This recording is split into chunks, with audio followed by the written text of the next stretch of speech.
ఇక తెలంగాణలో fee reimbursement బకాయిలపై BJP చేపట్టిన ఆందోళన కొనసాగింపుగా రాష్ట్ర అధ్యక్షుడు రామచంద్రరావు చేపట్టిన 2 రోజుల దీక్ష ముగిస్తుంది.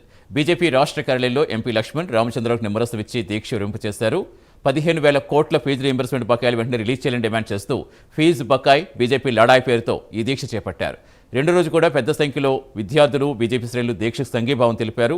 పూర్తి సమాచారం ఇచ్చేందుకు ఫీల్డ్లో మా కరెస్పాండెంట్ నాగేంద్ర జాయిన్ అవుతున్నారు. నాగేంద్ర, మొత్తానికి దీక్ష అయితే ముగిసింది. ఏం చెప్తున్నారు బీజేపీ నేతలు? నెక్స్ట్ స్టెప్గా ఏం తీసుకోబోతున్నారు?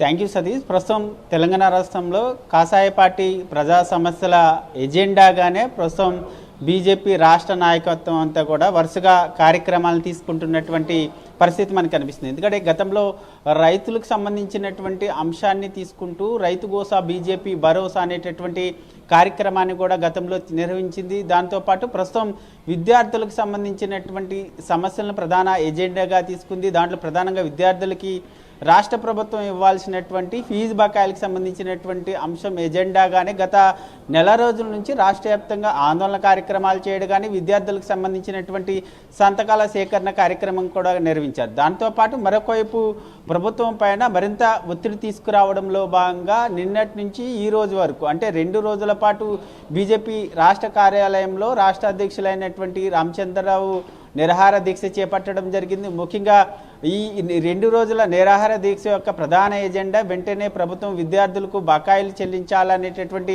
ప్రధాన డిమాండ్తో 2 రోజుల పాటు నిరాహార దీక్ష చేపట్టడం జరిగింది. ఈ దీక్షకి పెద్ద ఎత్తున విద్యార్థులు కానీ అదేవిధంగా బీజేపీ శ్రేణులతో పాటు ఇతర సంఘాలకు సంబంధించినటువంటి నేతలంతా కూడా 2 రోజులు పెద్ద ఎత్తున బీజేపీ రాష్ట్ర కార్యాలయానికి తరలి రావడంతో పాటు సంఘీభావం తెలిపినటువంటి పరిస్థితి కనిపిస్తుంది. ఎట్టి పరిస్థితుల్లో కూడా ఎందుకంటే విద్యార్థులంతా కూడా తమ స్టడీ కంప్లీట్ అయినప్పటికీ కాలేజీల నుంచి కాలేజ్ యాజమాన్యాల నుంచి సర్టిఫికేట్లు రాక వాళ్ళంతా కూడా తీవ్ర ఇబ్బందులు పడుతున్నారు.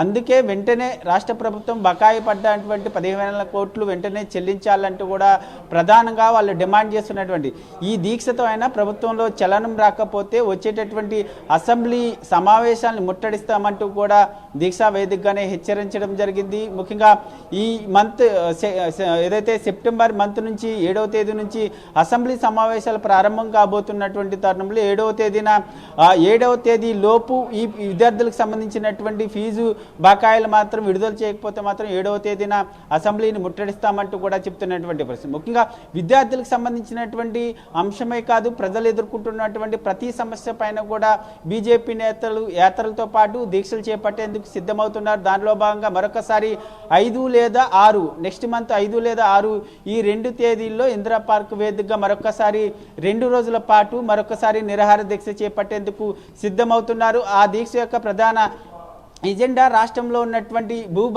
భూభారతలో జరుగుతున్నటువంటి అవినీతి కానీ అదేవిధంగా ఇతర ప్రజా సమస్యల ఎజెండాగా తీసుకొని 2 రోజుల పాటు మరొకసారి నిరాహార దీక్ష ఎమ్మెల్యేలు ఎంపీలు ఎమ్మెల్సీలంతా కూడా ఇందిరా పార్క్ వేదికగా నిరాహార దీక్ష చేపట్టాలనేటటువంటి నిర్ణయానికి రావడం జరిగింది. దీంతో పాటు మరొక వైపు రైతులకు సంబంధించినటువంటి అంశాన్ని కూడా మరొకసారి పరిగణలోకి తీసుకొని నెక్స్ట్ మంత్ ముఖ్యంగా ఎందుకంటే రైతులకు సంబంధించినటువంటి పంటల బీమా కానీ రైతులకి మేనిఫెస్టోలు కాంగ్రెస్ మేనిఫెస్టోలో ఇచ్చినటువంటి హామీలు అమలు చేయాలంటూ కూడా మరొక ఎమ్మెల్యే అయినటువంటి ముఖ్యంగా డిప్యూటీ ఫ్లోర్ లీడర్ అయినటువంటి పాయల్ శంకర్ ఆధ్వర్యంలో ఆదిలాబాద్ నుంచి అసెంబ్లీ వరకు కూడా పాదయాత్ర చేయాలనేటటువంటి ఆలోచన చేస్తున్నట్లు తెలుస్తుంది. ముఖ్యంగా ఈ అసెంబ్లీ వరకు కూడా పాదయాత్రగా వచ్చి ప్రభుత్వం పైన మరింత ఒత్తిడి తీసుకురావాలి, పంటల బీమాని అమలు చేసే విధంగా ఒత్తిడి తీసుకురావాలి. దీంతో పాటు మరొకవైపు ఎన్నికల మేనిఫెస్టోలో రైతులకు ఇచ్చినటువంటి హామీలు అన్నింటిని కూడా అమలు చేసే విధంగా ఒత్తిడి తీసుకురావాలనేటటువంటి ప్రధాన లక్ష్యంగా మరొక పాదయాత్ర కార్యక్రమానికి శ్రీకారం చుట్టబోతున్నారు అనేటటువంటి సమాచారం అందుతుంది. వీటన్నిటికి సంబంధించినటువంటి అంశంలో బీజేపీ రాష్ట్ర నాయకత్వం ఒక కార్యాచరణ తీసుకొని ముందుకు వెళ్తుంది. దాని ప్రకారమే ప్రజా సమస్యల ఎజెండాగానే ప్రస్తుతం అయితే బీజేపీ పోరాట కార్యక్రమాలు చేస్తున్నటువంటి పరిస్థితి అయితే కనిపిస్తుందని చెప్పాలి సతీష్. Thank you Nagendra.